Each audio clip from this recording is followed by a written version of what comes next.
Hi everyone, so in this video we're going to have a look at question 8 from paper 1 of the Edexcel specimen paper for the new syllabus of A-level maths. And this question is all about numerical methods for finding solutions to equations. So we're given an equation, f of x equals ln 2x minus 5 plus 2x squared minus 30, and we're told that x is strictly bigger than 2.5 for this equation. And we want to show that f of x equals 0 has a root alpha in the interval 3.5, 4. So how do we do that? Well, the way to show that we have a root in an interval for a continuous function is that we need to see a change of sign. So let's look at f at both endpoints. So f of 3.5, what does that equal? Well, we can just plug this into our calculator. And we see that we have ln of 2 times 3.5 minus 5 plus 2 times 3.5 squared minus 30. And this equals minus 4.81.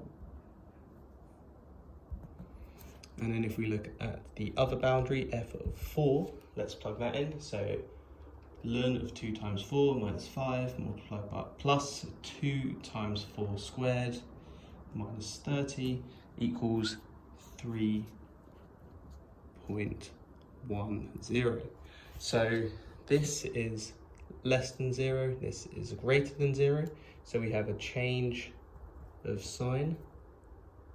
And we also have that f is continuous in the interval, which means that we must have a root alpha somewhere in our interval 3.54. So that's all you need to do. You need to evaluate it at both sides, and you need to give a quick explanation. Because we've got a change of sign, f is continuous and is an interval, we have a root in that interval. So we're now told that a student takes 4 as the first approximation to alpha, and we're given some extra information, and we want to apply the Newton-Raphson procedure once to obtain a second approximation for alpha, giving our answer to 3 significant figures. So how do we do Newton-Raphson? So if we say that x0 equals 4 as our first approximation, then we want to find x1 as our second one. So x1, if we plug in our formula, it's x0 minus f of x0 over f dash of x0. So this is the Newton-Raphson procedure, and we plug that in, and what do we get? So we get 4 take away 3.099 divided by 16.67. So plug that into your calculator. And we should get that x1 is equal to 3.81, which is still in our interval, which means we're getting closer towards the root. So that's good. Now finally, we want to show that alpha is the only root of f of x equals 0. So how can we do that?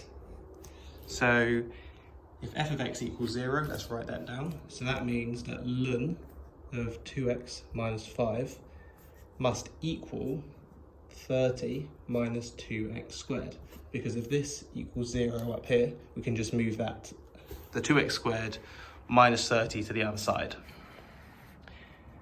So if we consider both of these separately, so we could sketch this one, so we could sketch this one in blue, and we can sketch this one in black, then we want to see hopefully only one intersection point. So let's firstly sketch the quadratic. Let's draw a quick set of axes.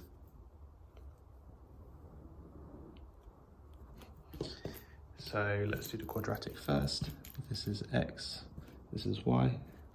Then what does this look like roughly? So we know we hit at 30 up here. So if we quickly solve this, if this equals 0, then x squared must equal 15. So we're going to be at plus or minus root 15.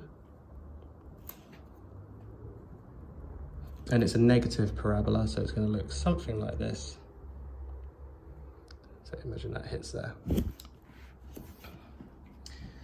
Now, what's our equation. So this is the first one. This is y equals 30 minus 2x squared. Now we want to sketch this. Y equals ln of 2x minus 5. So we know that ln x looks something like this, roughly.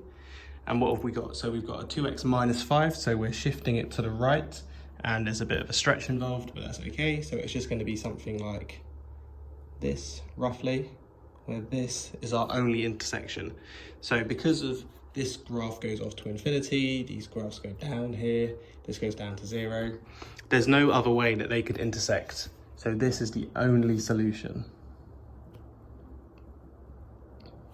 to f of x equals 0.